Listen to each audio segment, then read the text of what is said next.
untuk menjadi orang yang mempengaruhi, maka kita harus ambil tanggung jawab dalam bidang tertentu sesuai dengan proporsi yang bisa kita lakukan dan menggunakan karunia kita tersebut untuk berkarya di dalam kehidupan kita.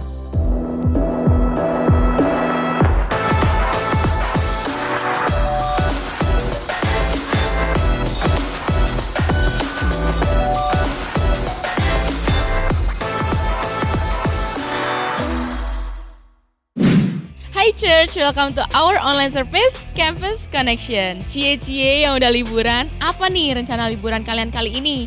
Semoga lewat liburan yang ada kita bisa istirahat sejenak dan jadi semangat lagi buat menghadapi kesibukan-kesibukan yang ada di depan. Dan meskipun liburan, jangan lupa untuk stay on track di saat teduh kalian ya. Oh iya, buat kalian yang belum punya rencana, tenang, kalian bisa loh untuk kumpul-kumpul bareng cell group, baik secara online atau tatap muka secara langsung.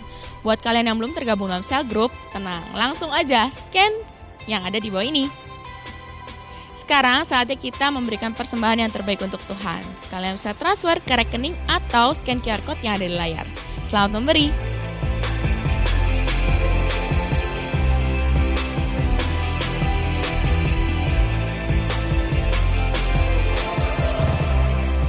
That's all yang bisa gue sampaikan. Sekarang yuk siapkan hati dan pikiran kita untuk mengikuti ibadah hari ini. Happy weekend and enjoy the service. Come on, sing it for Jesus. Hey.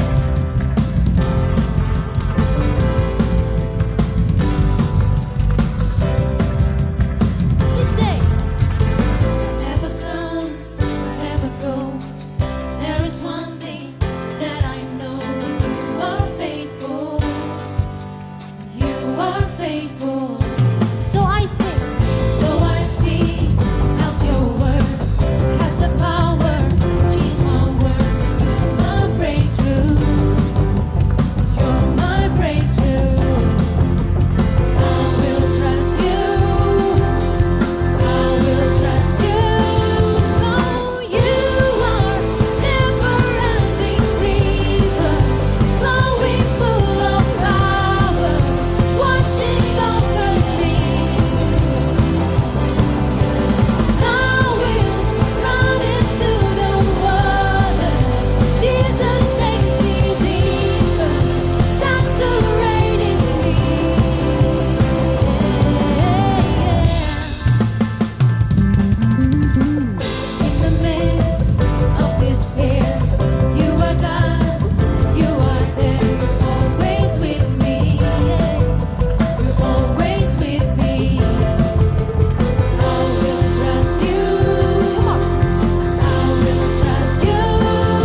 berkata dengan kami dalam musim kehidupan yang kami lalui. Dan inilah ungkapan hatinya kami untukmu Tuhan.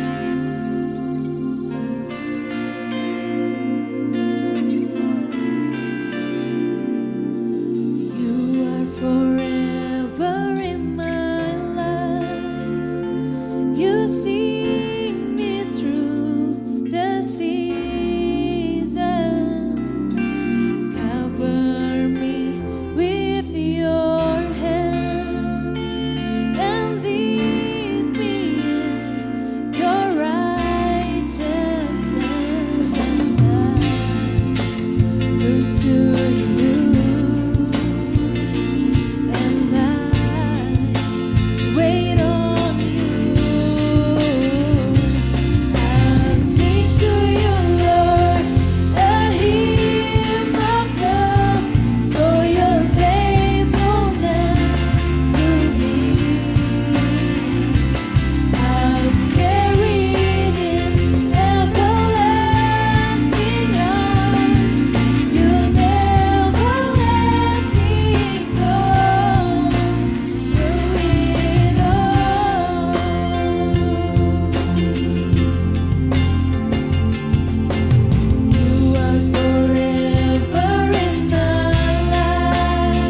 Halo teman-teman Campus Connection, senang bisa berjumpa lagi di dalam ibadah di minggu ini. Pernahkah kamu merasa capek mengikuti tren dan apa kata orang di dalam kehidupanmu? Pernahkah kamu coba untuk mengikuti apa kata arus yang ada, tetapi kemudian kamu mendapati dirimu berada di dalam posisi yang sebenarnya justru tidak ideal dan bahkan kamu katakan kamu menyesal telah mengambil keputusan yang seperti itu? Ya, seringkali kita hidup berdasarkan apa kata orang, apa kata tren, dan kemudian mengikuti irama kehidupan orang lain. Tetapi apakah itu yang Tuhan inginkan dalam kehidupan kita? Sebenarnya Tuhan yang menginginkan sesuatu yang jauh lebih besar daripada hanya sekedar mengikuti arus kehidupan yang ada. Dan sebelum itu, mari sama-sama kita berdoa dan baru setelah itu kita akan membahas lebih lanjut.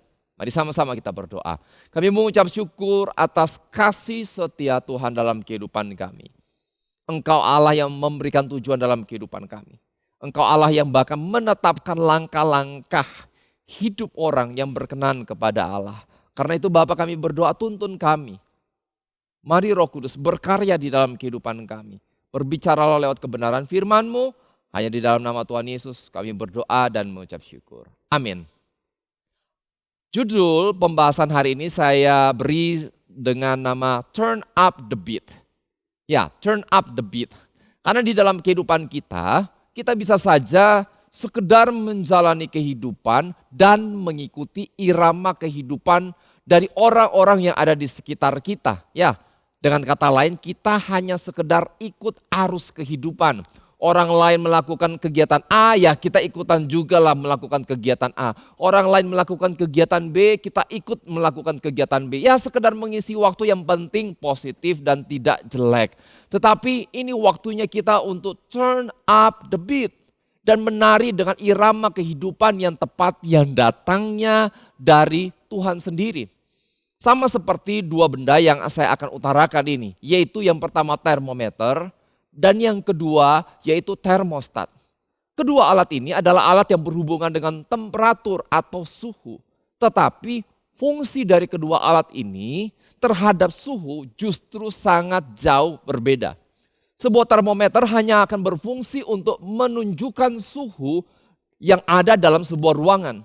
Sehingga fungsi termometer sangat tergantung kepada kondisi dari ruangan tersebut. Kalau panas, suhu di termometer ya pasti naik. Kalau dingin, suhu di termometer pasti turun. Sementara termostat adalah alat yang berfungsi untuk menentukan suhu di dalam ruangan tersebut. Pada suhu berapa termostat itu diset, maka suhu ruangan akan berubah sesuai dengan aturan yang dibuat pada termostat itu. Nah, alat ini salah satunya dapat kita ketemui pada air conditioner yang ada di ruangan kantor ataupun tempat kuliah atau bahkan di rumah kita. Teman-teman, kita harus melihat kehidupan kita kembali hari-hari ini. Apakah kita menjalani kehidupan kita dengan mentalitas termometer atau justru kita menjalaninya dengan mentalitas sebuah termostat? Apakah kehidupan kita seperti termometer di mana keputusan kita yang kita ambil hanya keputusan seperti dan ikut-ikutan teman kita? Apakah keputusan kita soal apa yang dianggap berharga dan patut untuk kita kejar adalah apa kata tren atau ini yang kita ketahui dari Tuhan? Apakah keputusan kita soal baik dan buruk hanya berdasarkan apa kata mayoritas orang-orang ataukah ini memang yang kita ketahui sebagai baik menurut firman Tuhan? Ataukah kita sekarang sedang menjadi termostat sekalipun tumbuh di dalam keluarga yang kurang ideal, berada dalam kondisi dan diperlakukan dengan tidak adil, memiliki keterbatasan tertentu dalam kemampuan kita tetapi kita tidak mengizinkan keadaan, kita tidak mengizinkan keterbatasan, kita tidak mengizinkan apa kata orang untuk menjadi penentu atau bahkan tidak mengizinkan semua hal itu mendikte hidup kita. Nah semestinya kita menjadi seperti termostat yang menentukan suhu kehidupan pribadi kita dan bahkan suhu keadaan di sekitar kita. Karena Tuhan Yesus di dalam Matius 5 ayat yang ke-13 sampai ke-16 pun mengatakan bahwa kita ini adalah garam dan kita ini adalah terang dunia. Semestinya kita orang percaya menentukan apa yang terjadi dalam keadaan sekitar kita, membawa perubahan. Nah, yang menjadi pertanyaan sekarang, Bagaimana kita bisa membuat kehidupan kita menjadi seperti termostat tersebut. Menjadi orang yang tidak sekedar ikut arus, tetapi justru kuat berjalan di dalam tujuan Allah sekalipun kita adalah orang-orang muda. Roma pasal yang ke-12 ayat yang pertama sampai ayat yang kedua akan menjelaskan kepada kita bagaimana seharusnya kita berjalan di dalam kehendak Tuhan dan mempengaruhi keadaan di sekitar, merubah dan bahkan menantang arus dan membawa perubahan baik untuk kehidupan pribadi kita, keluarga maupun keadaan sekitar kita. Roma pasal yang ke-12 kita akan mulai dari ayat yang pertama dan ayat yang kedua. Ayat yang pertama. Karena itu saudara-saudara, demi kemurahan Allah aku menasihatkan kamu supaya kamu mempersembahkan tubuhmu sebagai persembahan yang hidup, yang kudus dan yang berkenan kepada Allah. Itu adalah ibadahmu yang sejati. Janganlah kamu menjadi serupa dengan dunia ini, tetapi berubahlah oleh pembaharuan budimu, sehingga kamu dapat membedakan manakah kehendak Allah, apa yang baik, yang berkenan kepada Allah, dan yang sempurna. Perlu teman-teman ketahui, surat Roma pasal yang ke-12 ini ditujukan ya tentunya kepada jemaat yang ada di kota Roma. Jemaat Kristen, orang-orang percaya yang ada di kota Roma. Sehingga konteks pembicaraannya ini adalah kepada orang-orang yang sebenarnya sudah percaya. Tetapi Rasul Paulus mengingatkan mereka, jangan terlena hanya karena kamu statusmu sekarang jadi pengikut Kristus. Tetapi Tuhan mau engkau lebih jauh lagi bertumbuh. Dan kehidupanmu tidak ditentukan oleh keadaan yang ada. Karena kota Roma adalah kota yang sangat ramai, penuh dengan perjumpaan budaya dan ada berbagai ajaran, ada banyak filsafat yang berkembang dan diajarkan. Dan Rasul Paulus mengingatkan kepada jemaat di Roma, hati-hati dengan cara berpikirmu, dengan cara engkau menjalani kehidupanmu. Nah, surat Roma pasal yang ke-12 ini kita bisa belajar bagaimana seharusnya orang percaya membangun kehidupan yang bahkan berfungsi seperti sebuah termostat yang merubah keadaan dan bukan dirubah oleh keadaan. Bagaimana caranya? Yang pertama kita bisa melihat Rasul Paulus mengingatkan kepada jemaat di Roma bicara tentang penyerahan total kepada Yesus Kristus. Ya, penyerahan total kehidupan kita kepada Yesus Kristus. Untuk menjadi seorang yang tidak tergantung keadaan tetapi justru mempengaruhi keadaan yang ada, perlu penyerahan total hidup kita kepada Kristus. Semahal-mahalnya sebuah air conditioner, sebagus-bagusnya sebuah termostat, dia pasti butuh listrik untuk bisa berfungsi dengan baik. Nah, demikian pula dengan kita. Sebaik-baiknya kita menjadi orang Kristen, kita butuh Yesus, kita butuh Kristus dalam setiap hari kita untuk menjadi hal atau kuasa yang membentuk kehidupan kita. Bagaimana termostat bisa menentukan keadaan kalau dia tidak punya kuasa atau listrik untuk menentukan keadaan tersebut? Bagaimana terang bisa menerangi kalau dia sendiri tidak punya terang? Bagaimana garam bisa menggarami kalau dia sendiri di dalamnya tidak punya rasa asin? Untuk merubah keadaan, untuk bergerak tanpa dipengaruhi oleh keadaan, bahkan mempengaruhi keadaan, maka kita butuh kuasa Kristus. Kita butuh Yesus ada di dalam kehidupan kita. Nah, perubahan prinsip hidup, pola pikir kita, sampai di dalam tindakan kita akan selalu dimulai dari penyerahan total kita kepada Tuhan. Kalau kita belum ada dalam penyerahan total kita kepada Kristus, tapi kita katakan saya orang Kristen, maka kita akan menghalangi karya Tuhan di dalam kehidupan kita. Kita menghalangi rasa asin itu dibangun dalam kehidupan kita. Kita menghalangi terang itu untuk bersinar terang di dalam kehidupan kita. Dan kalau terang itu tidak ada di dalam kita, bagaimana kita menerangi keadaan sekitar? Di dalam Roma pasal yang ke-12 ayat yang pertama ditekankan. Karena itu saudara-saudara, demi kemurahan Allah aku menasihatkan kamu supaya kamu mempersembahkan tubuhmu, seluruh bagian dari kehidupan kita sebagai persembahan yang hidup, yang kudus dan yang berkenan kepada Allah. Itu adalah ibadahmu yang sejati. Di tengah-tengah penyerahan kehidupan kita secara total, baru kita akan melihat bagaimana Tuhan dengan leluasa memproses dan membentuk kehidupan kita. Sama seperti seorang pelukis yang kemudian mulai melukis di atas kanvas yang putih.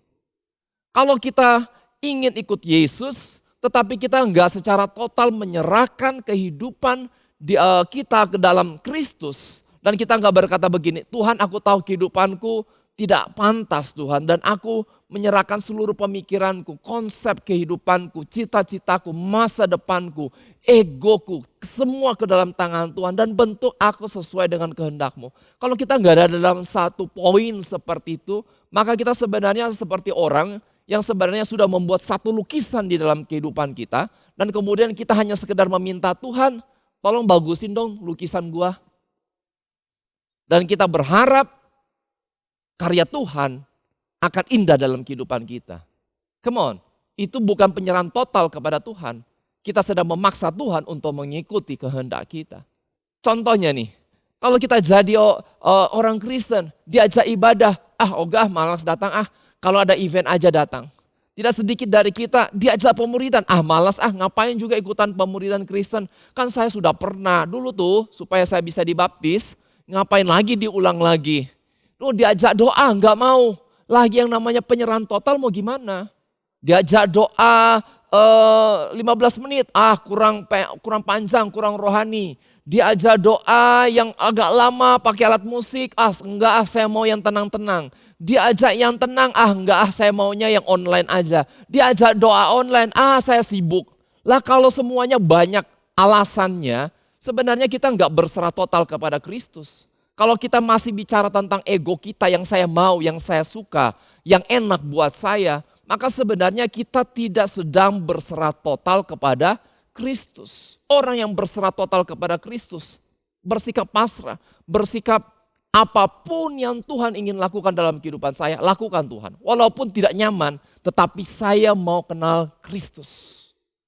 Dari mana kita sadar bahwa kita punya terang? Dari mana kita sadar bahwa kita membawa rasa asin? Kalau kita masih hidup mengikuti apa yang kita mau dan bukan berserah total kepada Yesus. Teman-teman, Rasul Paulus mengingatkan lewat Roma pasal yang ke-12 tadi, bahwa kita harusnya justru berserah total kepada Kristus. Dan kemudian dampaknya dia katakan seperti ini di dalam ayat yang kedua. Janganlah kamu menjadi serupa dengan dunia ini. Kenapa? Karena dikatakan berubahlah oleh pembaharuan budimu. Sehingga kamu dapat membedakan manakah kehendak Allah, apa yang baik, yang berkenan kepada Allah dan yang sempurna. Ya, ketika kita ada di dalam titik penyerahan total kepada Kristus, Tuhan yang dengan tujuannya yaitu untuk berkarya dalam kehidupan kita, memperbarui pemikiran kita.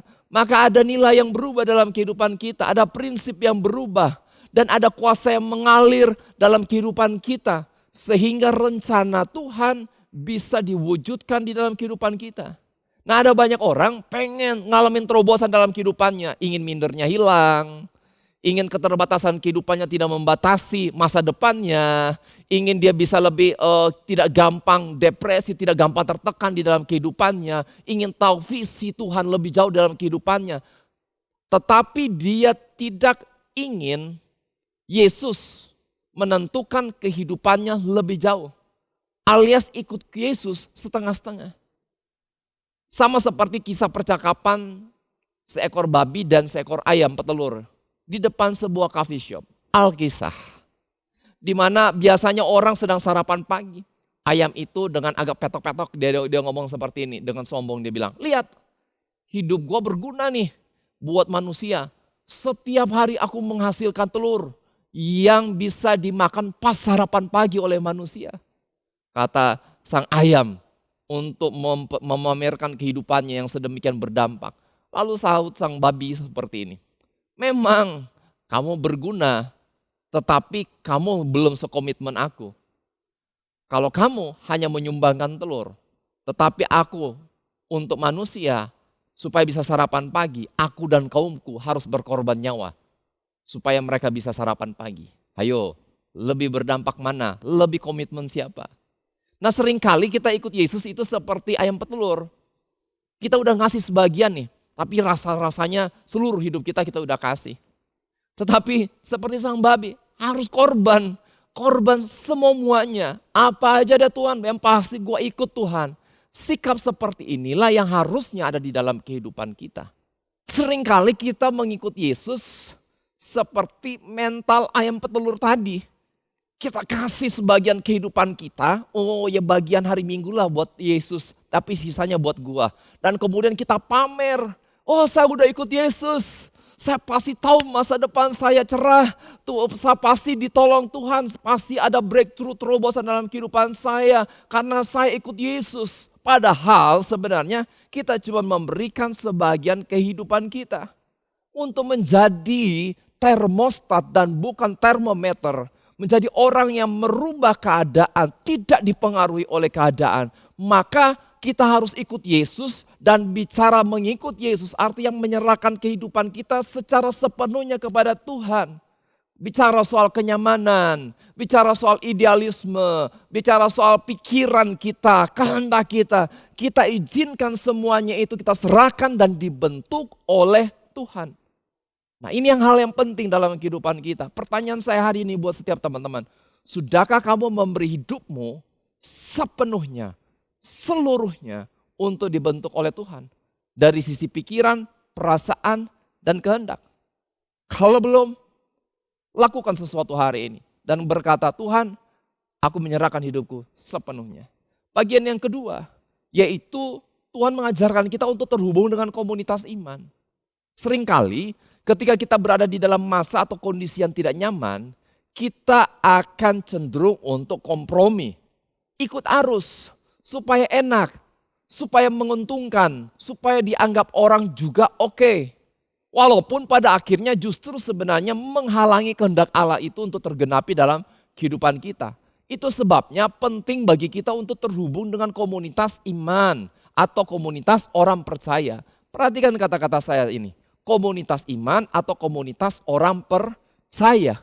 Artinya bukan hanya sekedar kumpul, tetapi di situ ada iman.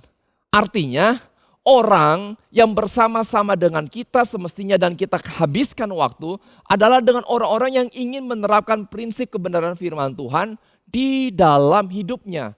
Seperti yang disampaikan dalam Roma pasal yang ke-12 ayat yang keempat. Yang digambarkan dengan tubuh Kristus. Ayat yang keempat. Sebab sama seperti pada satu tubuh kita mempunyai banyak anggota. Tetapi tidak semua anggota itu mempunyai tugas yang sama. Jadi jangan heran, ada perbedaan satu sama lain. Tetapi di situ kemudian digambarkan, demikian juga kita. Walaupun banyak adalah satu tubuh di dalam Kristus. Tetapi kita masing-masing adalah anggota yang seorang terhadap yang lain. Dikatakan anggota yang seorang terhadap yang lain. Rasul Paulus bicara tentang keterhubungan kita dengan komunitas iman. Rasul Paulus membicarakan tentang kita di dalam gereja. Kita yang terhubung seharusnya satu sama lain dalam konteks iman kita pula. Nah seringkali kita menjadi seorang pemimpin dan punya teman di gereja, tetapi sebenarnya teman-teman kita nggak bangun dalam relasi sebagai komunitas iman, malah cenderung hanya jadi teman main basket.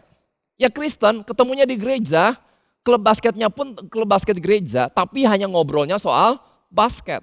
Teman main bulu tangkis, teman sepelayanan, tapi sebenarnya di tengah-tengah relasi yang kita bangun, kita nggak ngobrol soal iman kita. Kita nggak ngobrol banyak, bagaimana kita bisa mengaplikasikan dan pergumulan kita dalam mengaplikasikan iman kita dalam keseharian kita. We never talk that deep di dalam relasi tersebut. Nah, hal ini yang diingatkan oleh Rasul Paulus kepada jemaat di Korintus. Dalam 1 Korintus 15 ayat yang ke-33 sampai ayat yang ke-34. Catat ini dia sampaikan dalam konteks jemaat Kristen. Ingat, ini bukan untuk orang percaya, tetapi justru dia katakan waspada nih masalah relasi kamu dengan orang percaya. Di dalam 1 Korintus 15 ayat yang ke-33. Janganlah kamu sesat. Lah, ini kan urusan di gereja, tapi malah diomongin janganlah kamu sesat. Pergaulan yang buruk merusakkan kebiasaan yang baik. Lah, pergaulan yang di mana nih? Dia lagi bicara dalam konteks gereja. Ternyata di dalam gereja pun seringkali ada pergaulan yang buruk nih. Merusakkan kebiasaan yang baik. Sadarlah kembali sebaik-baiknya dan jangan berbuat dosa lagi. Ada di antara kamu yang tidak mengenal Allah. Di antara siapa? Ya orang percaya jemaat di Korintus. Hal ini kukatakan supaya kamu merasa malu. Ingat, semuanya disampaikan dalam konteks dalam pergaulan orang percaya. Tetapi Rasul Paulus menyatakan ada di antara mereka nggak kenal Tuhan. Ada yang menjalani kehidupannya tidak dengan nilai-nilai kekristenan yang semestinya. Nggak tahu apa yang benar seperti apa kata Tuhan. Dengan kata lain ikut arus. Teman-teman, Tuhan nggak pengen kita menjalani dan kemudian kita bisa merubah keadaan, mempengaruhi keadaan hanya dengan kekuatan kita. Tuhan mengajarkan kita untuk terhubung. Tetapi masalahnya terhubungnya di dalam konteks komunitas iman. Coba cek hari ini, sebutkan 1 atau 2 temanmu yang kamu bangun relasi dengan sangat baik dan kamu atau saya lagi menyimpang dan mereka dengan segera akan menegur kamu. Coba pikir sebentar. Siapa yang akan berani menegur kamu? Kalau kamu merasa kayaknya semuanya akan diam, berarti kamu ataupun saya sedang tidak membangun relasi di dalam iman. Kita perlu relasi di dalam iman. Bagian yang ketiga yaitu mengambil tanggung jawab perubahan. Untuk menjadi orang yang mempengaruhi keadaan dibutuhkan sikap bertanggung jawab dari diri kita. Dan bukan hanya sekedar sampai melihat pada level melihat kesalahan dalam keadaan yang ada, melihat kesalahan dalam hidup orang lain. Karena kalau hanya melihat kesalahan, semua orang pun bisa. Gak perlu jadi orang percaya kepada Kristus. Jadi orang awam pun kita bisa melihat kesalahan orang lain. Menuding, menyalahkan orang lain, menyalahkan keadaan tidak akan merubah situasi ataupun kondisi yang ada. Yang sakit hati ya tetap aja akan kembali dengan sakit hatinya dan mempersalahkan orang lain. Keadaan keluarga dan kemudian kita tuding orang tua kita ya keadaan keluarga pun tetap tidak akan mengalami perubahan. Kalau kita lihat ada kekurangan di dalam pelayanan, atmosfer pelayanan berkurang. Kalau kita hanya sekedar menuding dan mengomongkannya dan mengata-ngatainya, maka tidak akan ada perubahan juga. Keluarga kita berubah karena ada yang bertanggung jawab untuk membawa perubahan tersebut.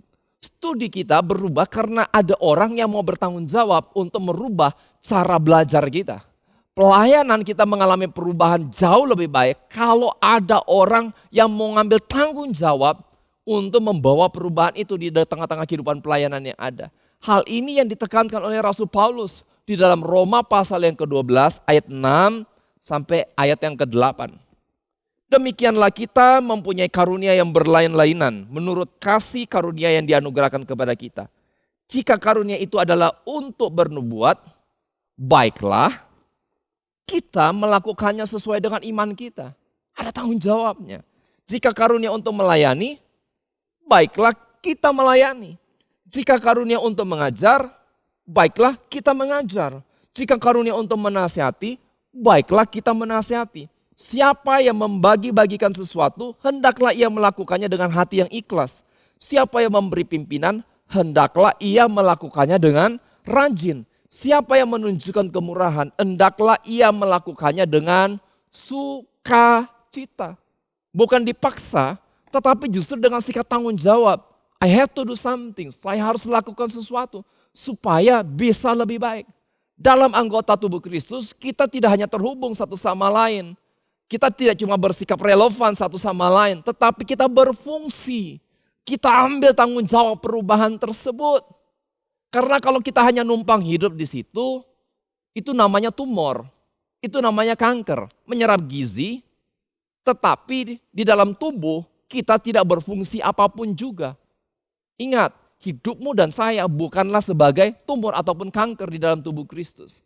Di dalam gereja, justru ketika kita mengambil tanggung jawab, istilah yang sering kali dipakai yaitu tentang melayani. Ya, ketika kita ambil tanggung jawab, maka kita memindahkan posisi kita dari sekedar orang yang dipengaruhi, tetapi kita memutuskan untuk menjadi orang yang mempengaruhi. Bukan sebagai termometer, tetapi menjadi termostat yang menentukan keadaan. untuk menjadi orang yang mempengaruhi, maka kita harus ambil tanggung jawab dalam bidang tertentu sesuai dengan proporsi yang bisa kita lakukan dan menggunakan karunia kita tersebut untuk berkarya di dalam kehidupan kita. Ya, seorang anak pernah ngobrol dengan saya. Seorang anak mahasiswa dan dia berkata, saya sulit hormat dengan orang tua saya. Karena ayah saya begini, dia kayak begitu, mama saya begini dan kayak begitu. Dan karena itu Kak, saya gak pernah betah di rumah. Dan saya jadi gak peduli aja dengan keluarga yang mereka mau bikin aja sendiri, saya jalanin kehidupan saya. Di satu sisi, saya memahami kepedihan di dalam hatinya karena diperlakukan kurang baik di dalam keluarga. Tetapi di satu sisi yang lain, semestinya dia harus berjuang. Kenapa? Karena kehidupannya tidak boleh ditentukan oleh keadaan tersebut. Semestinya untuk memulihkan relasinya dengan orang tua, dia tidak boleh lari dari keluarganya. Tetapi dia harusnya ada tetap di dalam kehidupan keluarga tersebut. Hanya karena kita bisa melihat kesalahan orang lain, bukan berarti kita lebih baik daripada orang lain. Ingat teman-teman, hanya karena kita bisa melihat kesalahan orang lain, bukan berarti kita lebih baik daripada orang tersebut. Tidak akan ada perubahan. Bahkan perubahan dalam kondisi di sekitar kita. Kalau kita hanya terus menekankan betapa jeleknya keadaan dan kita tidak mengambil tanggung jawab untuk merubah. Ketika kita mempengaruhi dengan cara mengambil tanggung jawab yang ada dengan sesuai dengan proporsi yang semestinya, kita justru mulai memicu perubahan yang positif dalam kehidupan keluarga kita, dalam kehidupan studi kita. Contoh yang paling sederhana, hal yang mungkin sering kita lihat. Kalau kita datang dalam satu kumpulan orang dan kemudian kumpulan orang tersebut kedinginan di dalam sebuah ruangan yang ber-AC. Akan ada sekumpulan orang yang sibuk untuk menghangatkan badannya, pakai jaket karena kedinginan. Tetapi sangat sedikit orang yang akhirnya merespon dengan cara mencari remote AC.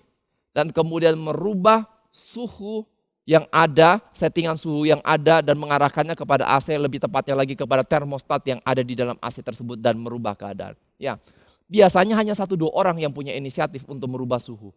Lebih banyak orang itu panik, diam, menerima keadaan betapa dinginnya ruangan tersebut dan sibuk cari jaket satu sama lain atau setidak-tidaknya mengeluh di dalam hatinya. Kenapa sih ini ruangan kok dingin banget? Tanpa pernah mengambil tindakan ataupun tanggung jawab untuk merubah suhu AC tersebut. Itu realita kehidupan kita. Teman-teman, ini waktunya kita tidak menari dengan irama kehidupan orang lain. Tetapi kita membuat irama dalam kehidupan kita yang sejalan dengan Tuhan. Kepada anak muda yang bergumul dengan keluarga tersebut, saya katakan, tanggung jawabmu adalah menghormati orang tuamu. Apapun kelebihan dan kekurangannya. Yang bukan menjadi tanggung jawabmu adalah merubah karakter orang tuamu. Lakukan tanggung jawabmu secara proporsional. Lakukan bagianmu sebagai seorang anak dan izinkan orang tuamu dan juga Tuhan berurusan dengan masalah karakter orang tuamu. Tanggung jawabmu adalah untuk membantu keluarga dalam posisimu sebagai seorang anak.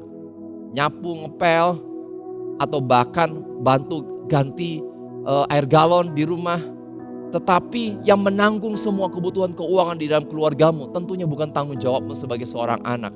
Tetapi itu bagian dari orang tua kita.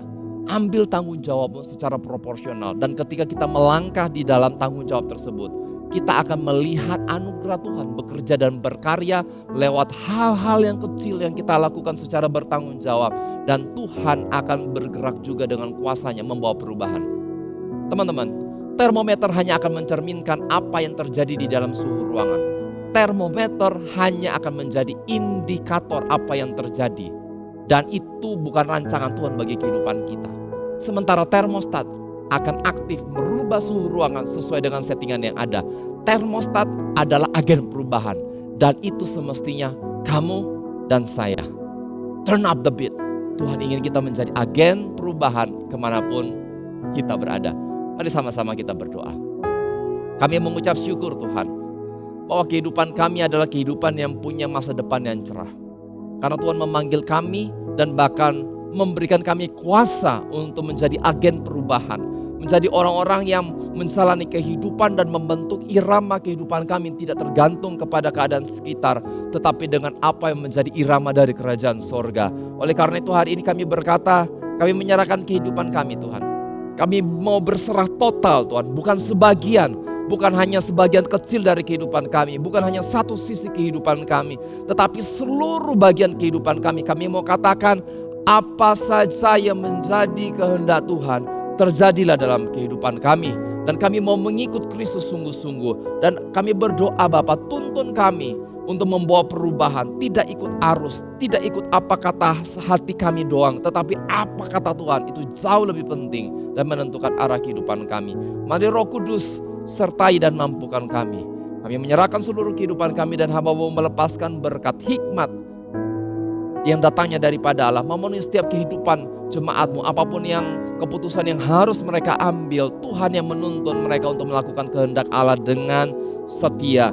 Dan juga Tuhan yang memberkati mereka secara kesehatan, secara keuangan. Tuhan yang mencukupkan apapun yang mereka butuhkan dalam kehidupan mereka. Dan damai, sejahtera, sukacita yang datangnya daripada Allah menyertai dan memperbarui kehidupan setiap teman-teman dimanapun mereka berada. Hanya di dalam nama Tuhan Yesus kami berdoa dan mengucap syukur. Amin. Bagi teman-teman yang membutuhkan komunitas, cell group, kelompok kecil, ataupun kamu butuh didoakan lebih lanjut, kamu bisa scan QR code yang ada di bawah ini sehingga para pelayan dapat menghubungi dan mendoakan teman-teman semua. Tuhan Yesus memberkati.